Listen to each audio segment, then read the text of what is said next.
Thanks for tuning in to Thoughts for Tuesday, hosted by Bates Communications, a podcast series about business trends and leadership insights from the experts.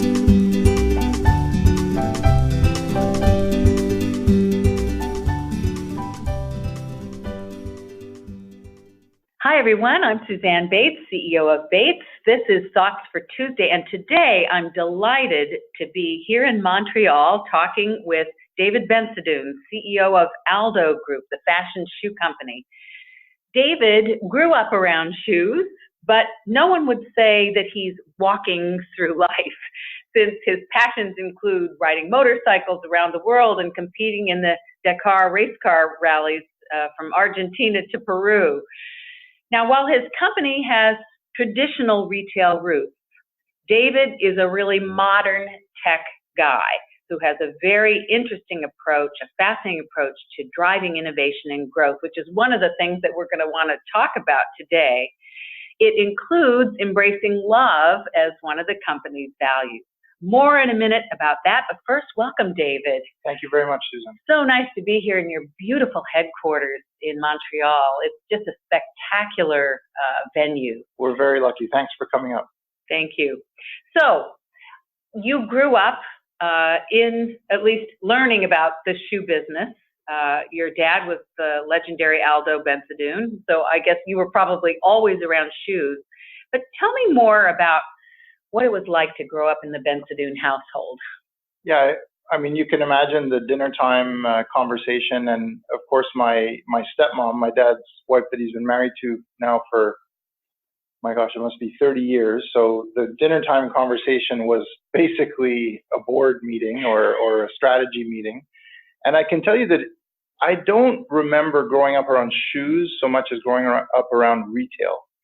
And my dad's obsession has always been more the consumer than the product. So, you know, he prides himself on being a shoe man, but he'd be the first to tell you he's not a shoe designer. He's really a merchant at heart. So it was great. I learned a lot. And what's very interesting is my dad never pushed my brother and I to go into the business. When we asked for his guidance on what we should study in university, he said, study what you enjoy, study what you want. My first jobs out of university were in real estate development. I only joined Aldo when I was in my late 20s. So I did have a chance to work in some other industries and get some experience outside of the family business. But anyone who's around a family business, it's very hard to escape. I mean, it's hard to be motivated to work for someone else when you see your own father working so hard, and it's exciting to be able to be part of that and to build something, you know, for the long term. When you were a kid, do you remember thinking about something you wanted to do when you grew up, if you didn't go into the family business? You know, the subjects I loved in high school were really history and geography, and that's what I majored in university. And then to try to give myself a little bit more of a business angle, I did a master's in economics, and that brought me closer to finance and some of the things that we do in business today. I think I always expected to be in business.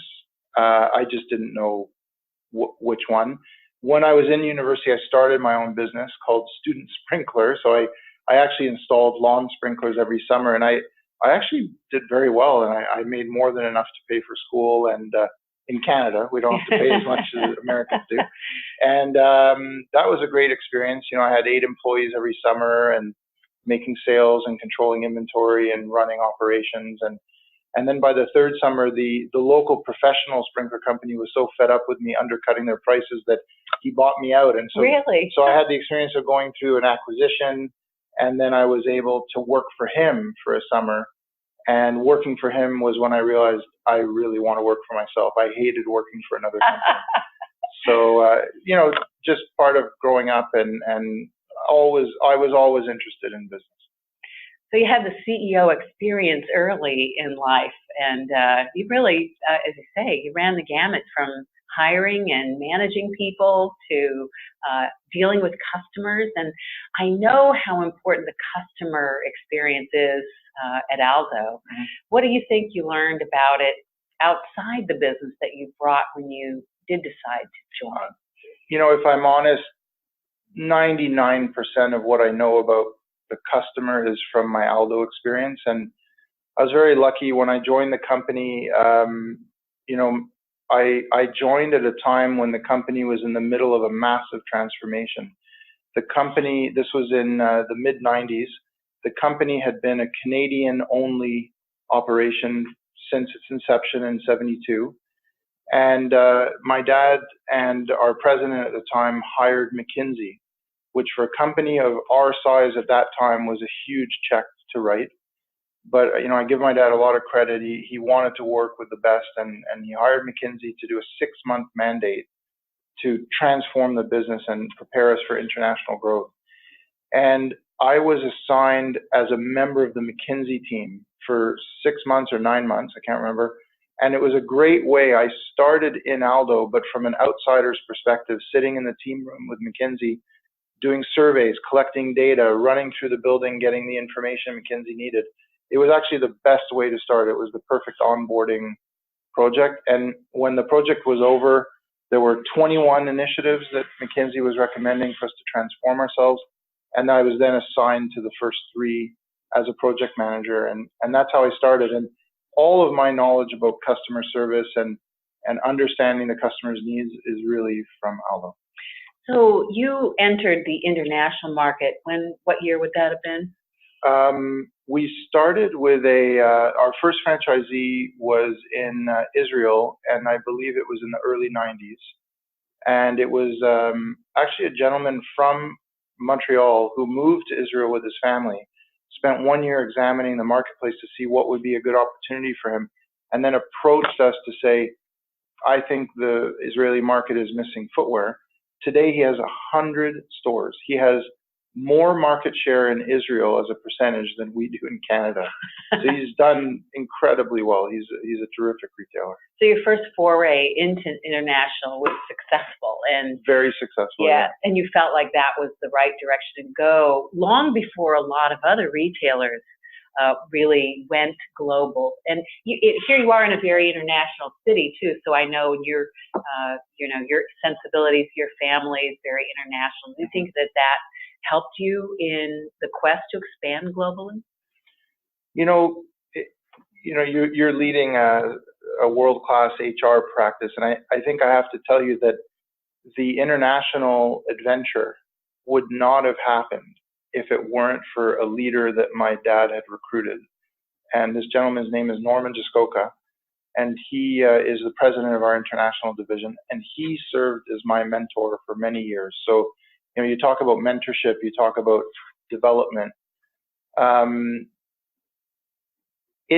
Our international business happened because we had a very talented executive who took that project on and allowed the rest of the executive team to focus on the existing business. And I think that we were successful in large part due to that one individual's leadership and commitment. And I think it's easy for family businesses to say, oh, well, let me tell you about the entrepreneurship of my father or of the son, but it's ridiculous. The truth is, the success of any business is always due to the collective effort of probably 10 to 15 very talented people. So you have your executive team of 10 people, 5 of them are really moving the needle. The other 5 are great, but they're more running the machine that's already been built. And then outside the executive team, you usually have 5 or 10, if you're lucky, hard chargers. That's how the business is built. It's not built because I figured something out or my dad figured something out. So we're always the first ones to say that it's the team and it's individuals making efforts at the right time. Starting in Israel had advantages and disadvantages. Of course, it's an economy that's set records, in terms of GDP growth. So to a certain extent, you just surf the macroeconomic wave. But just imagine that the next area that we had the greatest success with was the Gulf. So we went from Israel to Dubai, Saudi Arabia, Kuwait, Oman. Not necessarily where people would go first when they're expanding internationally. Yeah, and also imagine our first market weeks where we had the Israeli franchisee with all these Gulf states, and in the end, they've become great friends and exchanging ideas, and they've helped each other's businesses through the exchange of knowledge. And to this day, when we build our collections, it's frightening how similar the collections are for Israel as for Lebanon. They're almost the same people, and they literally cannot travel to each other's countries. It's crazy. So it's such an interesting aspect as I talk to other leaders of companies that are global. There's a real experience, I think, that they've had, like you've had, that commerce can really bring people together because they realize how many similarities they have, far more than differences. Yeah, that's a part of the business that I really enjoy. Every 3 months we have a market week at our Swiss offices and in our Montreal offices, and we have a chance to meet our franchisees from 100 countries around the world. So we have the Maltese franchisee and the Gabon franchisee and the South African, and it's just amazing to see everyone. And like you said, the challenges that they face, there's nuances, of course, in every country. Some countries have no issue about labor costs because the labor is quite cheap in some countries. Other countries have very high occupancy costs. The rents are very high, for example, in Europe. But when you talk about consumer behavior and trends, they are more international than ever. And so our collections are becoming more and more common. Celebrities are driving trends more so than fashion houses. So it's a very interesting time to be in international fashion. It's not such an interesting time to be in American fashion, but on the international side, it's been great. So why do you say that? Oh, it's such a pain. Honestly, right now, our industry in North America is in turmoil. Now, there's sectors of retail that are doing very well in the U.S., but if I go into mid-price fashion, both clothing and accessories and footwear, it's very challenging. The rents in the shopping centers are very high, and the traffic just isn't there. The basic premise of a fashion shopping center is that you pay triple the rent as you would across the street in the strip mall where there's a pet store, let's say, okay? So you pay triple the rent, and in exchange you have quadruple or quintuple the traffic. That's the basic contract, is you're paying a premium for this entity to drive traffic. And it drives traffic through the aggregation of all these brands and all these retailers, and that's supposed to create the foot traffic. And that equation is simply not working anymore. Nobody goes to the mall and wanders through the hallways anymore. Women have become like men. They're on point and shoot missions. They go to the mall. They have 3 or 4 stores in mind. They look at the directory. They go to that hallway. They go to that store. They leave the mall. This idea of like window shopping is almost disappeared. And the rents haven't changed. And the traffic is down. I've got to believe that in the malls it's down by 50% compared to 5 years ago. And so there needs to be a reckoning. There needs to be a reconciliation where we adjust the rents to what's realistic, or the shopping centers have to find other ways to drive traffic through entertainment or restaurants or whatever it might be. So it's very challenging, and the consumer, fashions are much more casual. What we wear on the weekend is more or less okay for 80% of offices. Athletic fashion has become acceptable everyday wear. And so all of that leads to less formal wear and less footwear in the kind of styles that we traditionally did very well in. So, overall, we're very happy with our business, but that retail part is challenging. Wholesale has been great, e-commerce is great, and the international business is great. We should probably, for those who don't shop in Aldo stores, describe who your customer is, what they buy from you, what the experiences that they want to have in an Aldo store, because you are still, even though you have e-commerce, you're very much entrenched in the store experience as well, right? Yeah, our stores are key. Our stores are our showrooms for our brand. So our brand is selling mid-price fashion footwear. So we sell to women and men. The prices range more or less from $50 to $150. So a woman's single sole pump with a 3-inch heel would be, $80 or $90. A men's dress shoe would be like $100, $120. So we're selling at very accessible price points, but with that price range, you're able to pack a lot of features into the footwear. So we're able to do leather linings and really nice leather uppers and proper soles and some comfort features. You can't say comfort and fashion in the same sentence. So no, you can't, especially to women. Yeah. So we secretly have comfort features, and that's one of the things that's helped us to access better conversions. So who's our customer? Our customer is largely millennial. So I would say, people in there, we tend to be university and post-university. We're not really selling to high school students. We have another brand, which is Call It Spring, and that's selling more to Gen Z, let's say high school and university students. And we love to be, the Aldo brand is all about first, your first job interview, your first date, prom, graduation, building your career. We love to be there helping build people's confidence, helping people walk into that interview and land the job and go to that meeting and just feel great and feel like they're well dressed and dressed for success.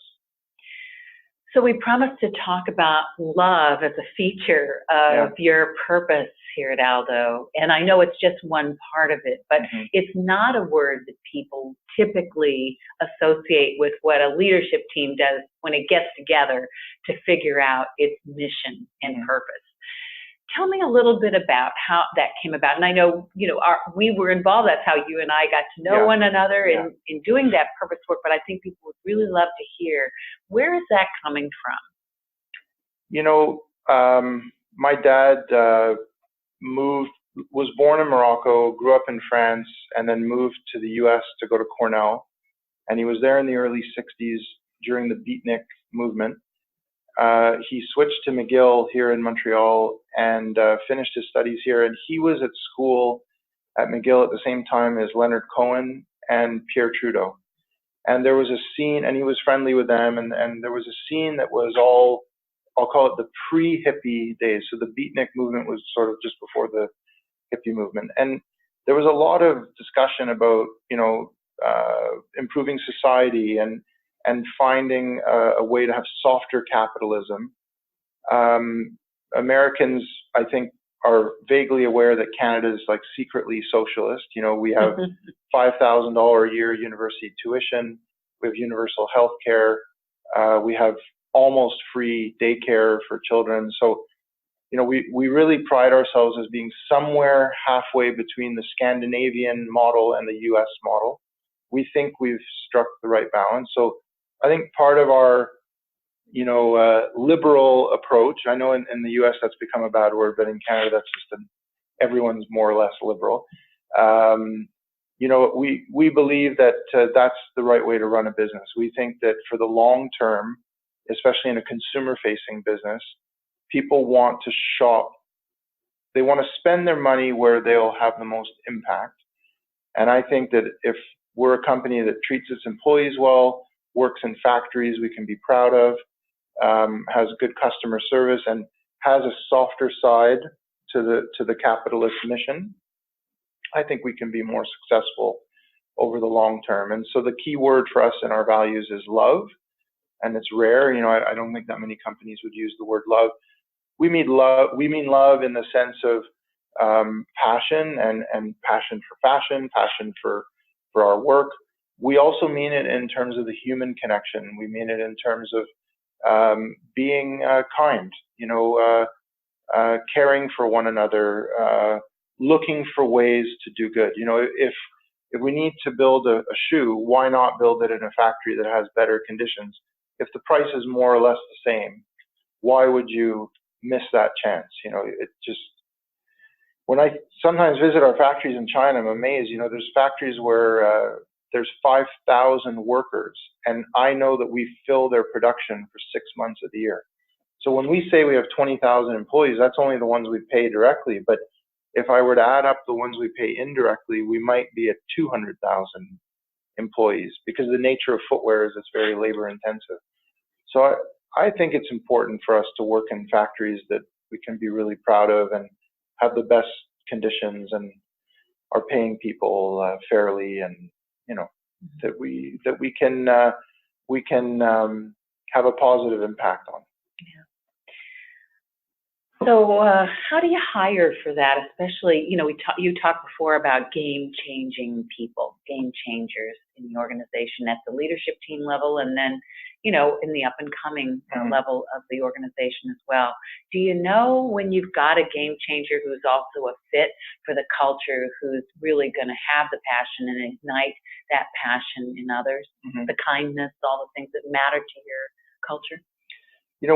I would say 70% of our recruiting is done right out of college or university.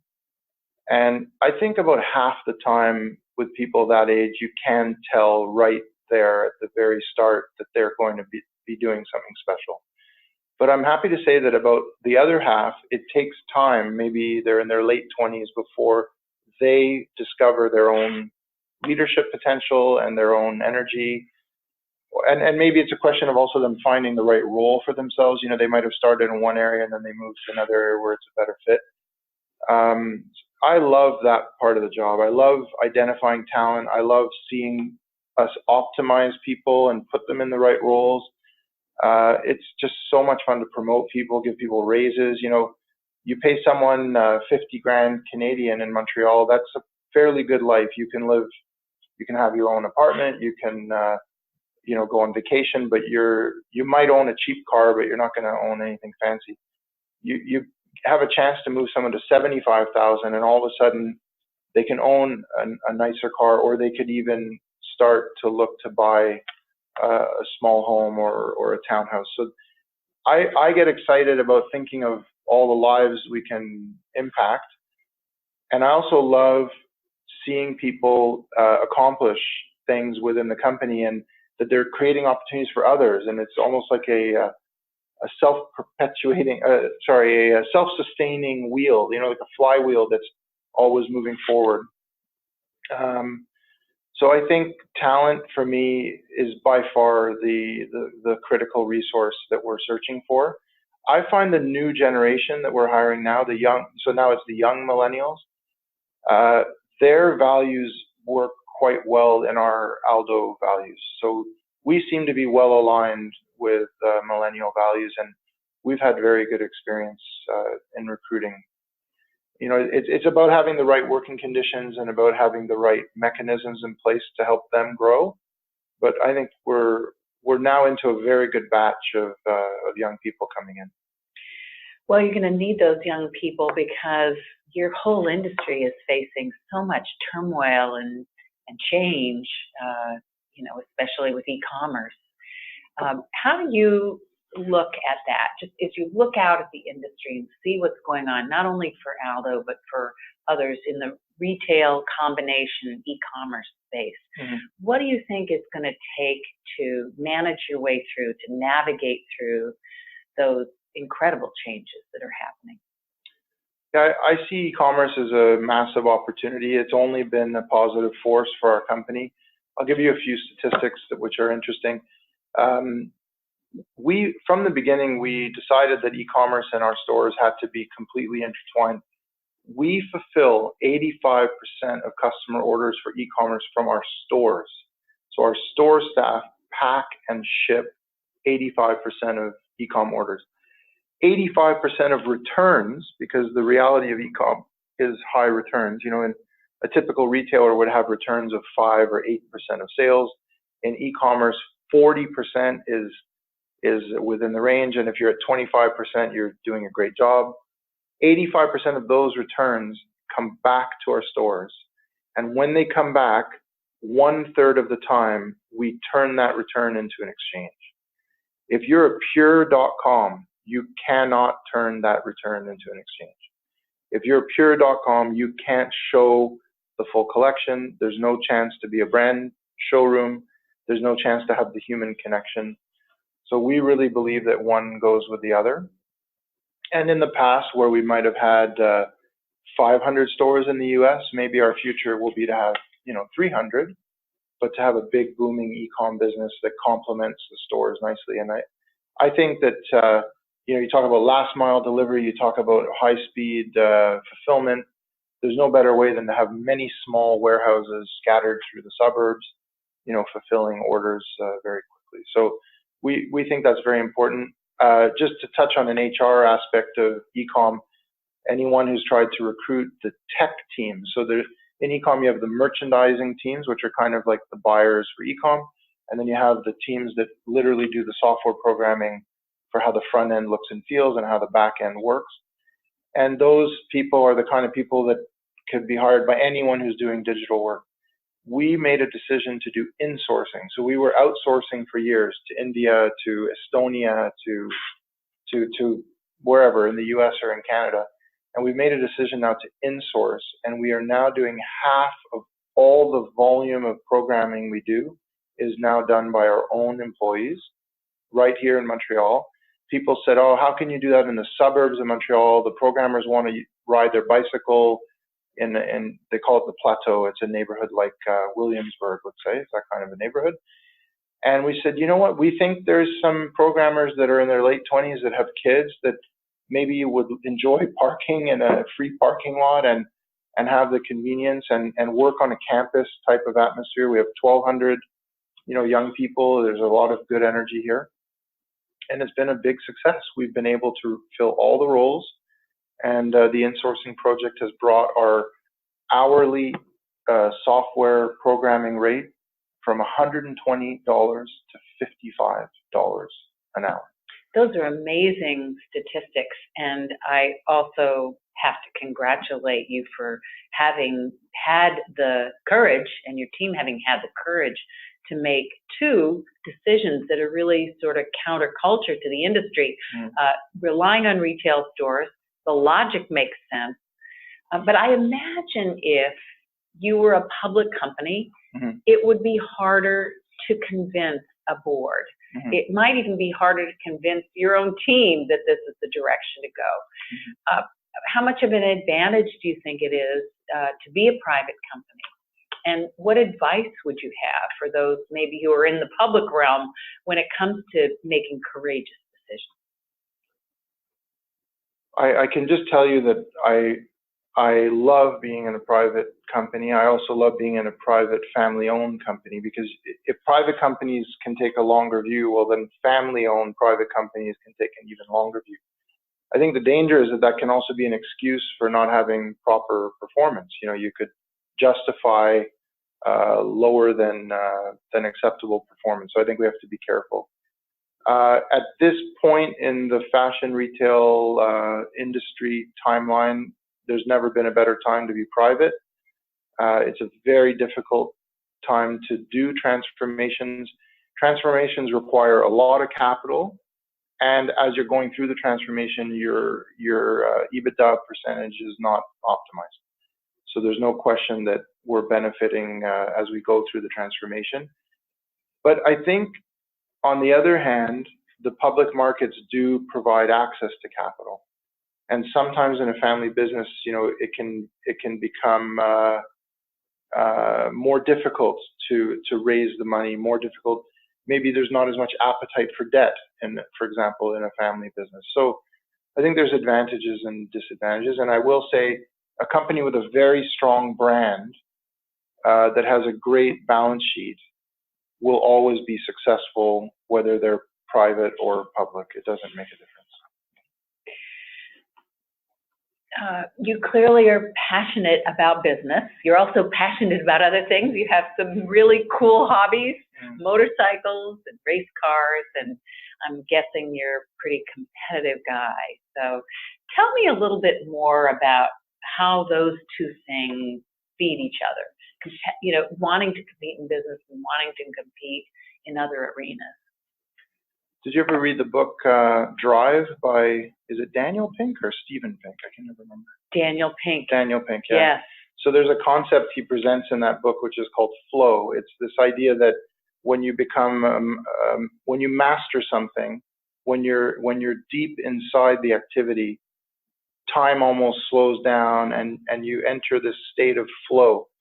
And I guess people who fly fish or paint or build I don't know, tree houses, or there must be many activities where you could reach a state of flow. I've had that experience as a writer because I've written a number of books. It's Okay, exactly so they're the same. Yeah. So, and maybe when you're in that state of flow, you're highly productive. It's very relaxing. You almost wonder if you're not feeling well because everything's slowed down and you're looking around and everything seems to be in slow motion. Well, when I race my car, or when I race my motorcycle, that's the state that I enter. And if things are going well, I can stay in that state for almost 2 hours. And when I enter that state, I get much better at it. I make less mistakes. I'm traveling faster, and we have better results. I've never been able to maintain that state of flow for 3 or 4 hours. I think it's just too exhausting. The kind of racing I do, you need to be in the car for between 8 and 12 hours a day. So it's really grueling. They're long distance. It's 10,000 kilometers over 14 days. And so they're very, very tough events, and you're sleeping in a tent every night, and you're basically filthy, dusty, the whole time. Which is an amazing picture, because as you sit here, you're dressed in a beautiful sport coat with a nice ascot, and but this is not an ascot, whatever a pocket it is. Square. The pocket square. Sorry, like an aristocrat. My apologies. Yeah. But you're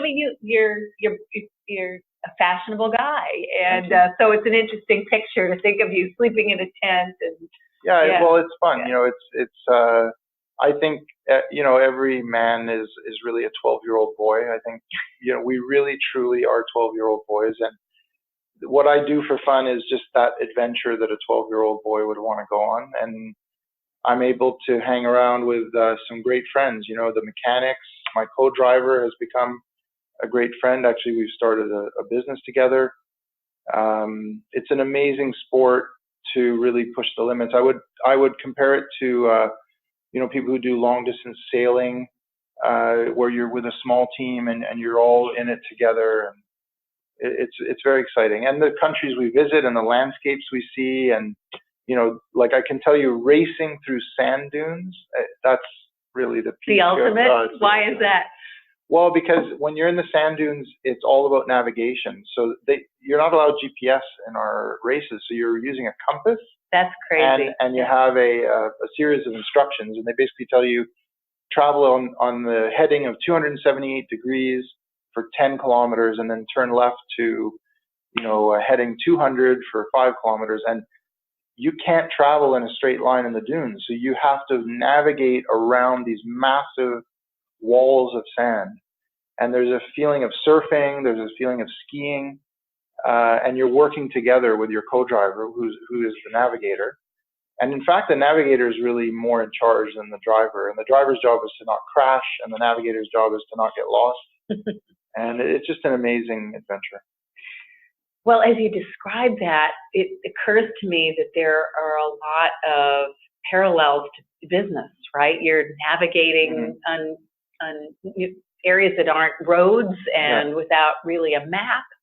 A lot of what's going on in your business, you have to be very organized and prepared. And on board on the car, we carry 150 kilos, so that's like 350 pounds or something of spare parts. And we have tools, and we have everything we need to fix the car, because no one's allowed to help us during the race day. So you have to be self-reliant and figure things out, problem solve.